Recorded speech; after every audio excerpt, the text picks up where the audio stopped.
Amrit noni pain oil, ನೋವಿಗೆ ವಿರಾಮ, ದೇಹಕ್ಕೆ ಆರಾಮ. ಲೋಕಸಭೆ ಚುನಾವಣೆಯಲ್ಲಿ ಕಳಪೆ ಫಲಿತಾಂಶದ ಹಿನ್ನೆಲೆಯಲ್ಲಿ ಕಾಂಗ್ರೆಸ್ ಪಕ್ಷದಿಂದ ನಡೆದಂತ ಆಂತರಿಕ ತನಿಖೆ ಮುಕ್ತಾಯ ಆಗಿದೆ. ಮಧುಸೂದನ್ ಮಿಸ್ತ್ರಿ ನೇತೃತ್ವದ ಸಮಿತಿಯಿಂದ ತನಿಖೆ ನಡೆದಿತ್ತು. ರಾಜ್ಯದಲ್ಲಿ 2 ದಿನಗಳ ಕಾಲ ಠಿಕಾಣಿ ಹೂಡಿತ್ತು ಸತ್ಯ ಶೋಧನಾ ಸಮಿತಿ. ಈ ಮಾಹಿತಿಯನ್ನ ಎಐಸಿಸಿಗೆ ಸಲ್ಲಿಸುವುದಕ್ಕೆ ಪ್ಲಾನ್ ಮಾಡಿಕೊಂಡಿದ್ರು, ಸಲ್ಲಿಸಿತ್ತು ಕೂಡ. ಸತ್ಯ ಶೋಧನಾ ಸಮಿತಿ ಏನಿದೆ ಈ ರಿಪೋರ್ಟ್ನಲ್ಲಿ, ಇದೇ ಬಹಳ ಮಹತ್ವ. ಮಧುಸೂದನ್ ಮಿಸ್ತ್ರಿ ಅವರ ನೇತೃತ್ವದಲ್ಲಿ ಸಮಿತಿಯೊಂದನ್ನ ಘಟಿಸಲಾಗಿತ್ತು. ಆ ಸಮಿತಿ ಸತ್ಯ ಶೋಧನಾ ಸಮಿತಿ 2 ದಿನಗಳ ಕಾಲ ರಾಜ್ಯದಲ್ಲೇ ಇತ್ತು, ಠಿಕಾಣಿ ಹೂಡಿತ್ತು.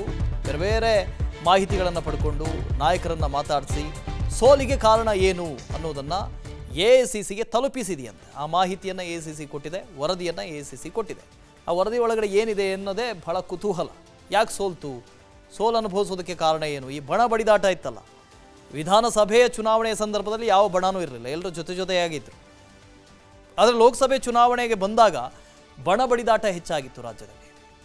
ಡಿ.ಕೆ. ಶಿವಕುಮಾರ್ ಬಣ, ಸಿದ್ದರಾಮಯ್ಯ ಬಣ ಅಂತೇಳಿ ಹೊಡೆದಾಡ್ತಾ ಇದೆ. ಇದೇ ಕಾರಣ ಆಯ್ತಾ? ವರದಿಯಲ್ಲಿ ಏನಿದೆ? ಸಚಿವರ ವಿರುದ್ಧ ಚಾರ್ಜ್ ಶೀಟ್ ಸಲ್ಲಿಕೆಗೆ ವೇದಿಕೆ ಆಯ್ತಾ ಸಭೆ? ಚಾರ್ಜ್ ಶೀಟ್ ಸಲ್ಲಿಕೆಗೆ ವೇದಿಕೆ ಮಾಡಿಕೊಂಡ್ರಂತೆ ಕೈ ಶಾಸಕರು. ಇನ್ನು ಹಿರಿಯ ಶಾಸಕರು ಸೇರಿದಂತೆ ಸೇವಾಕಾಂಕ್ಷಿಗಳಿಂದ ಒತ್ತಾಯ ಕೇಳಿ ಬರ್ತಾ ಇದೆ. ಸತ್ಯಶೋಧನಾ ಸಮಿತಿ ಕೊಡುವಂತ ವರದಿಯ ಮೇಲೆ ಸಚಿವರ ಭವಿಷ್ಯ ನಿಂತಿದೆಯಾ? ಸಚಿವರಿಗೆ ಕಂಟಕ ತರುತ್ತಾ ಸತ್ಯಶೋಧನಾ ಸಮಿತಿಯ ವರದಿ? ಸಚಿವ ಸಂಪುಟ ಪುನರ್ರಚನೆ, ವಿಸ್ತರಣೆ, ಕೈಯೊಳಗೆ ಒತ್ತಾಯ ಕೇಳಿ ಬರ್ತಾ ಇದೆ. 2ರಲ್ಲಿ 1. ಹಿರಿಯ ಶಾಸಕರು ಸೇರಿದಂತೆ ಸಚಿವಾಕಾಂಕ್ಷಿಗಳಿಂದ ಒತ್ತಡ ಕೇಳಿ ಬರ್ತಾ ಇದೆ. ಅದು ಒಂದು ಕಡೆ. ಈ ಸತ್ಯಶೋಧನಾ ಸಮಿತಿ ಕೊಡುವಂಥ ವರದಿಯ ಮೇಲೆ ಈ ಸಚಿವರ ಭವಿಷ್ಯ ನಿರ್ಧಾರ ಆಗುತ್ತಾ? ಯಾಕೆಂದರೆ ಆಲ್ಮೋಸ್ಟ್ ಆಲ್ ಸಚಿವರ ಪುತ್ರರಿಗೆ, ಪುತ್ರಿಯರಿಗೆ, ಸಂಬಂಧಿಕರಿಗೆ ಟಿಕೆಟ್ ಕೊಟ್ಟಿತ್ತು. ಹಾಗಾಗಿ ಸಚಿವರಿಗೆ ಟಾಸ್ಕ್ ಕೊಡಲಾಗಿತ್ತು. ನಿಮ್ಮ ಜಿಲ್ಲೆಗಳನ್ನು, ನಿಮ್ಮ ಜಿಲ್ಲೆಯಲ್ಲಿರುವಂಥ ಕ್ಷೇತ್ರಗಳನ್ನು ನೀವು ಗೆಲ್ಸ್ಕೊಂಡು ಬರಬೇಕು ಅಂತ ಟಾಸ್ಕ್ ಕೊಟ್ಟಿದ್ರು. ಗೆದ್ದಿದ್ದೆಷ್ಟು? 9. ಡಬಲ್ ಡಿಜಿಟ್ ಬರ್ತೀವಿ ಅಂತ ಹೇಳಿದ್ರು. ಡಬಲ್ ಡಿಜಿಟ್ ಬರಲಿಲ್ಲ. 18, ಮಿನಿಮಮ್ 18, ಇಲ್ಲ 21 ನಾವು ಗರಿಷ್ಠ ಅಂತ ಹೇಳ್ತಾ ಇದ್ವಿ. ಬಂದಿದ್ದು 9. ಸೊ ಇದೆಲ್ಲದಕ್ಕೆ ಕಾರಣ ಯಾರು? ಶಾಸಕರೆಲ್ಲ ಹೇಳ್ತಾ ಇದ್ದಾರಂತೆ ಸಚಿವರುಗಳೇ ಕಾರಣ. ಹಾಗಾಗಿ ಸಂಪುಟ ಪುನರ್ರಚನೆ ಆಗಬೇಕು ಅಥವಾ ಸಂಪುಟ ವಿಸ್ತರಣೆ ಆಗಬೇಕು, 2ರಲ್ಲಿ 1 ಮಾಡಿ ಅಂತ ಕೇಳ್ತಾ ಇದ್ದಾರಂತೆ. ಹಾಗಾಗಿ ಇದೊಂದು ರೀತಿ ಸಚಿವರ ವಿರುದ್ಧ ಮುನಿಸು ತೋಡಿಕೊಳ್ಳುವ ವೇದಿಕೆಯಾಗಿ ಮಾರ್ಪಾಟಾಗಿತ್ತು. ಸಚಿವರಿಗೆ ಕಂಟಕ ಆಗುತ್ತಾ ಸತ್ಯಶೋಧನಾ ಸಮಿತಿಯ ವರದಿ? ಶಾಸಕರ ಮೇಲೆ ಬೊಟ್ಟು ಮಾಡಿ ಎಸ್ಕೇಪ್ ಆಗಿದ್ದು ಕೆಲ ಸಚಿವರು.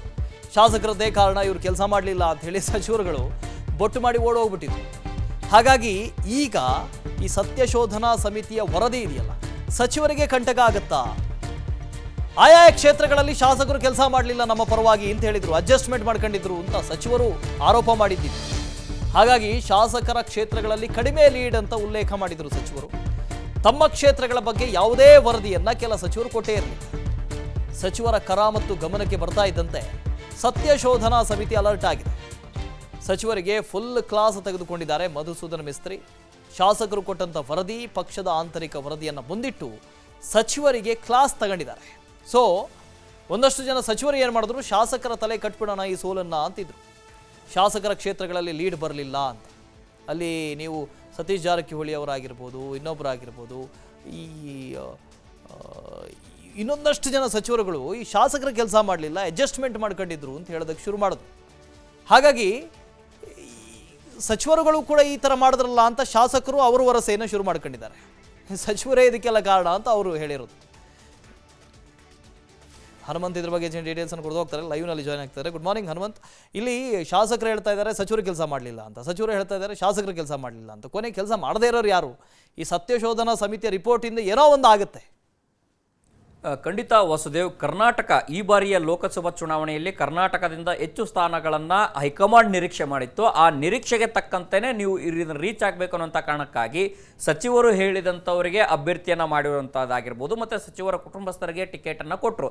ಆದಾಗ್ಯೂ ಕೂಡ ಡಬಲ್ ಡಿಜಿಟನ್ನು ದಾಟಲಿಕ್ಕೆ ಮತ್ತು ಹೈಕಮಾಂಡ್ನ ನಿರೀಕ್ಷೆಯನ್ನು ಮುಟ್ಟಲಿಕ್ಕೆ ರಾಜ್ಯದ ನಾಯಕರು ಎಲ್ಲೋ ಒಂದು ಕಡೆಗೆ ವಿಫಲತೆಯನ್ನು ಕಂಡಿದ್ರು. 1 ಸ್ಥಾನದಿಂದ 9ರಿಂದ ಹೋದಾಗಲೂ ಕೂಡ ನಿರೀಕ್ಷಿತ ಗುರಿಯನ್ನು ಮುಟ್ಲಿಕ್ಕೆ ಆಗಲಿಲ್ಲ ಅನ್ನೋಂಥ ಒಂದಷ್ಟು ಬೇಸರ ಹೈಕಮಾಂಡ್ ನಾಯಕರಿಗಿರುವಂಥ ಕಾರಣಕ್ಕಾಗಿ ಈಗ ಸತ್ಯಶೋಧನಾ ಸಮಿತಿ ಅಂದ್ರೆ ಫ್ಯಾಕ್ಟ್ ಫೈಂಡಿಂಗ್ ಕಮಿಟಿಯನ್ನು ಯಾಕೆ ಕಳಿಸಿದ್ದಾರೆ ಅಂತಂದು ಹೇಳಿದ್ರೆ ಎಲ್ಲಿ ನ್ಯೂನ್ಯತೆ ಆಗಿದೆ, ಇಷ್ಟೆಲ್ಲ ನಿರೀಕ್ಷೆಗಳಿದ್ರೂ ಕೂಡ ಯಾಕೆ ರೀಚ್ ಆಗ್ಲಿಕ್ಕಾಗಿಲ್ಲ, ಯಾರು ಎಡವಟ್ಟು ಮಾಡ್ಕೊಂಡಿದ್ದಾರೆ ಅನ್ನೋಂತಹ ಆ ಫ್ಯಾಕ್ಟನ್ನು ತಿಳಿದುಕೊಳ್ಳೋಕ್ಕೋಸ್ಕರನೇ ಈಗ ಸಮಿತಿಯನ್ನು ಕಳಿಸಿದ್ರು. ಆ ಸಮಿತಿ 2 ದಿನಗಳ ಕಾಲ ಬಂದಂತಹ ಮಾಹಿತಿಯನ್ನು KPCC ಪದಾಧಿಕಾರಿಗಳಿಂದ ಹಿಡಿದು ಸಚಿವರು, DCM DK ಶಿವಕುಮಾರ್ ಅವರು ಸೇರಿದಂತೆ ಎಲ್ಲರೂ ಕೂಡ ಶಾಸಕರ ಅಭಿಪ್ರಾಯ ಕೂಡ ಸಂಗ್ರಹ ಮಾಡಿದೆ.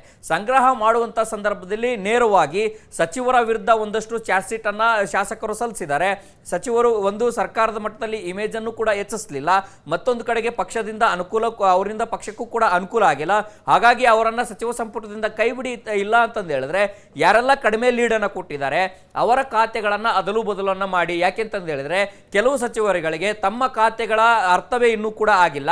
ಸೇಮ್ ಟೈಮ್ ಕಾರ್ಯಕರ್ತರನ್ನು ಕೂಡ ಸ್ಥಳೀಯ ಮಟ್ಟದಲ್ಲಿ ವಿಶ್ವಾಸಕ್ಕೆ ತೆಗೆದುಕೊಳ್ಳುವಂತಲ್ಲಿ ಹಿನ್ನಡೆಯಾಗಿರೋ ಅನ್ನಂತ ಒಂದಷ್ಟು ದೂರುಗಳನ್ನ ಸಚಿವರ ವಿರುದ್ಧ ಶಾಸಕರನ್ನು ಕೊಟ್ಟರೆ, ಇತ್ತ ಶಾಸಕರ ವಿರುದ್ಧವೂ ಕೂಡ ಸಚಿವರು ಇಲ್ಲ ಆ ಶಾಸಕರ ಕ್ಷೇತ್ರಗಳಲ್ಲಿ ಲೀಡ್ ಕಡಿಮೆ ಆಗಿದೆ ಅನ್ನೋಂಥ ಒಂದಷ್ಟು ಮಾಹಿತಿಗಳನ್ನು ಕೊಟ್ಟರು. ಇದರೆಲ್ಲದರ ನಡುವೆನೂ ಕೂಡ ಒಂದಷ್ಟು ಇಂಟ್ರೆಸ್ಟಿಂಗ್ ಫ್ಯಾಕ್ಟ್ ಏನಂತಂದು ಹೇಳಿದ್ರೆ ಕೆಲ ಸಚಿವರು ತಮ್ಮ ಕ್ಷೇತ್ರಗಳಲ್ಲಿ ಲೀಡ್ ಕಡಿಮೆ ಆಗಿರುವುದನ್ನು ಹೊರತುಪಡಿಸಿ ಉಳಿದೆಲ್ಲ ಶಾಸಕರು ಕೆಲಸ ಮಾಡಿಲ್ಲ ಅನ್ನೋ ರೀತಿಯಲ್ಲಿ ಬಿಂಬಿಸುವಂತಹ ನಾವು ಸಲಹಿದ ಕೈಗಳು ನಮ್ಮ ನೋವಿಗೆ ಸ್ಪಂದಿಸಿದಾಗ ಆಗುವ ಸಂತೋಷ. ಅಮೃತ್ ನೋನಿ ಪೇನ್ ಆಯಿಲ್, ನೋವಿಗೆ ವಿರಾಮ, ದೇಹಕ್ಕೆ ಆರಾಮ. ಪ್ರಯತ್ನವನ್ನ ಮಾಡಿದ್ರು. ಎಲ್ಲ ಒಂದ್ ಕಡೆಗೆ ಸತ್ಯಶೋಧನಾ ಸಮಿತಿಯನ್ನು ಕೂಡ ದಾರಿ ತಪ್ಪಿಸುವಂತಹ ಪ್ರಯತ್ನಗಳನ್ನ ಮಾಡಿದ್ರು ಅನ್ನೋಂತಹ ಮಾಹಿತಿ ಲಭ್ಯ ಆಗಿದೆ. ಇದೆಲ್ಲವೂ ಕೂಡ ಗಮನಕ್ಕೆ ಬರ್ತಿದ್ದಂಗೆನೆ ಸಚಿವರನ್ನ ಕರೆಸಿ ಕ್ಲಾಸ್ ತೆಗೆದುಕೊಂಡಿರುವಂತಹ ಪ್ರಸಂಗ ನಡೆದಿದೆ.